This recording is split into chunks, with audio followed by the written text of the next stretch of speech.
ఇక్కడికి తీసుకురావటం, ఐడెంటిఫికేషన్లో నేను ఎవరైతే నా గుండెల మీద కూర్చున్నారో వారిని నేను గుర్తించడం జరిగింది. మరి అక్కడ 6-7 ఉన్నారు. అందులో క్లియర్గా నా గుండెల మీద కూర్చున్న వాళ్ళని నేను గుర్తించడం జరిగింది.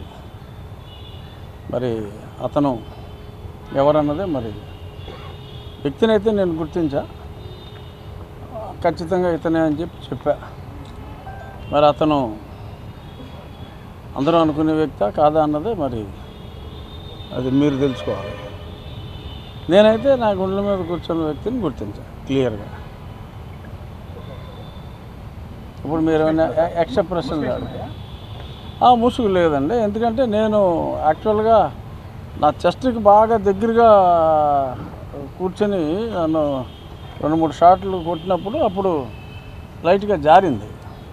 సో నేను ముసుగు అవసరం లేదు, ముసుగు ఉన్నా లేకపోయినా ఈ వ్యక్తికి మిగిలిన వాళ్ళు దూరంగా ఉన్నారు. ఇతను బాగా మరీ దగ్గరగా గుండెల మీద కూర్చుని సెల్ ఫోను ఓపెన్ చేయమని అతి దగ్గరగా వచ్చినందువల్ల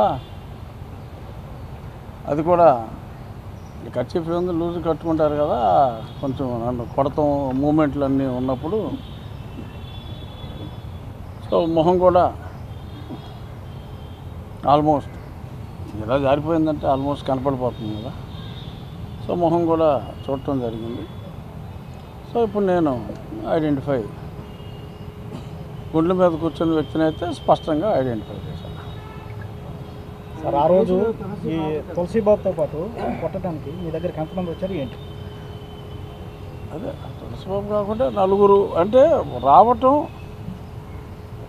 ఎంటర్ అయినప్పుడు నేను 5 చూసా. ఆ తర్వాత మధ్యలో కూడా 1-2 సార్లు తలుపులు తెరవటం మూయటం ఏదో జరిగింది.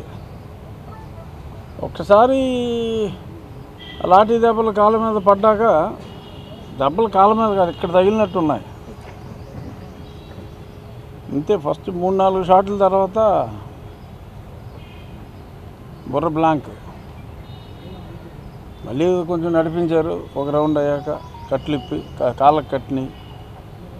మళ్ళీ ఒకసారి ఎలకెలా, ఇంకోసారి బోర్లా, మళ్ళీ ఎలకెలా, అలా పొజిషన్లు మార్చి కొట్టారు. అప్పుడు ఆ పిడకలన్నీ ఎంతులేండి గుర్చేయటం.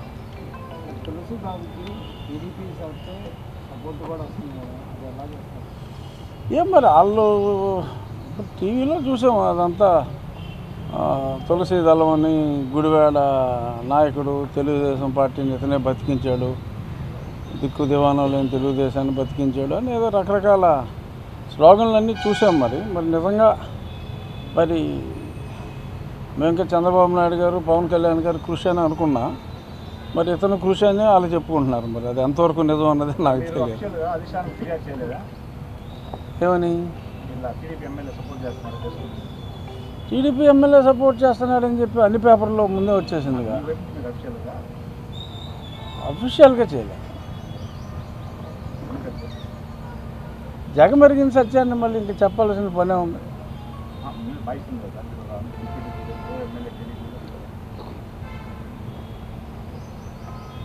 చెప్పలా, చెప్పుండాల్సింది.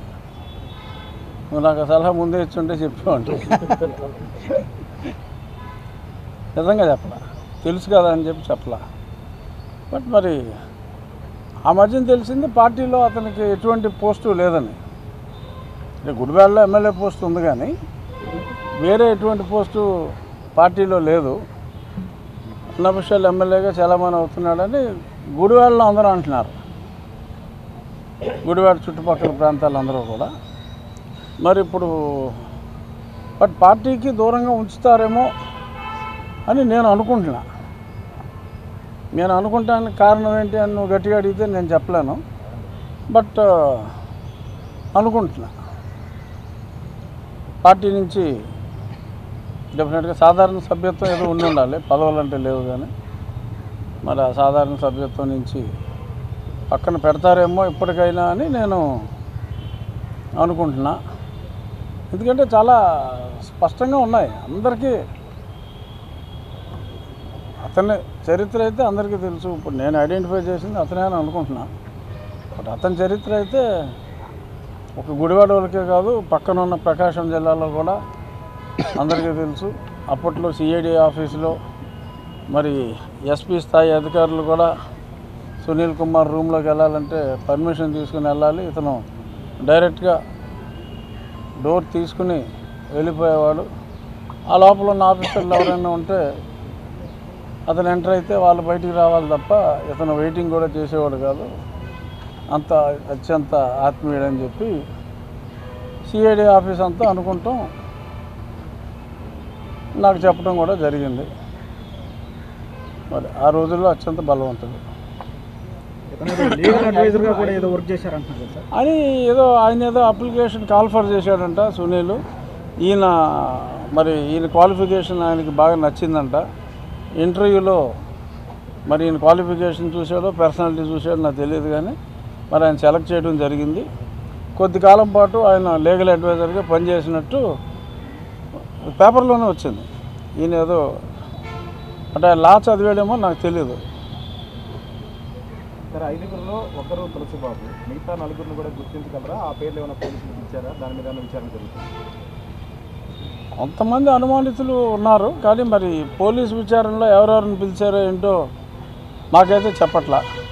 నన్ను ఏదన్నా ప్రశ్నలు అడుగుతున్నారు తప్ప వాళ్ళు ఎవరెవరిని విచారించారన్నది వివరాలు అయితే నాకు తెలియదు. అనుమానితుల పేర్లు మీరు చెప్పగలరా? ఎవరెవరైనా నాకు తెలుసు, కానీ మీడియా ముందు చెప్పలేను, జాతి పడిపోతారు.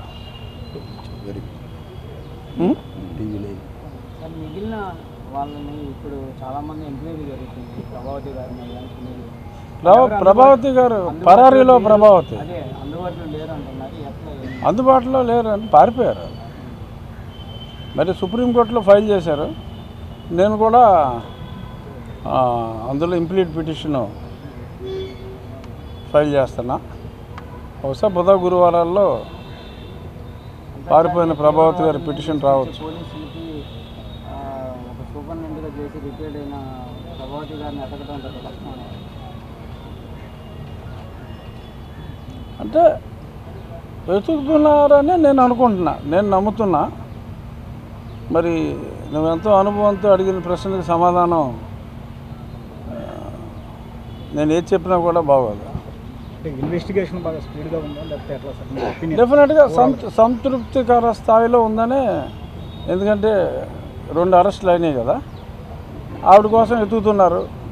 మరి గతంలో కూడా విజయపాల్ గారికి కూడా సుప్రీంకోర్టులో బెయిల్ వచ్చిన తర్వాతే ఆయన దొరకడం జరిగింది. బహుశా డాక్టర్ ప్రభావతి గారు మరి ఆవిడ భర్త కూడా ప్రముఖ లాయర్ అంట కదా, వైసీపీలో గతంలో ఉన్నారు. మరి వారు ఏదన్నా కానీ అక్కడ మరి పెద్ద పెద్ద లాయర్లను పెట్టుకుంటున్నారు. అప్పుడు విజయపాల్ అయినా అభిషేక్ మను సింఘ్వి 3 అపీరెన్స్లు అంటే 75 లక్షలు. మరి ఇప్పుడు ఇక్కడ ఆవిడ కూడా సీనియర్, 10 లక్షలు 15 లక్షలు అయి ఉంటుంది. ఇక్కడ సుప్రీంకోర్టులో మరి ఆవిడకి కూడా ఎక్స్ మహానుభావులు అభిషేక్ మను సింఘ్విని ఇస్తారా, లేదంటే ముకుల్ రోహతగీని ఇస్తారా, మరి ఎన్ని లక్షలు ఖర్చు పెడతారు అనేది నాకు తెలీదు. బట్ పెద్ద పెద్ద లాయర్లను అయితే పట్టు వదలని పోరాటం చేస్తున్నారు. బట్ ఏమో, నాకైతే సుప్రీంకోర్టులో లోవర్ కోర్టు హైకోర్టు 2 కొట్టేసిన తర్వాత మరి సుప్రీంకోర్టులో బెయిలు రాదేమో అని అనుకుంటున్నాను.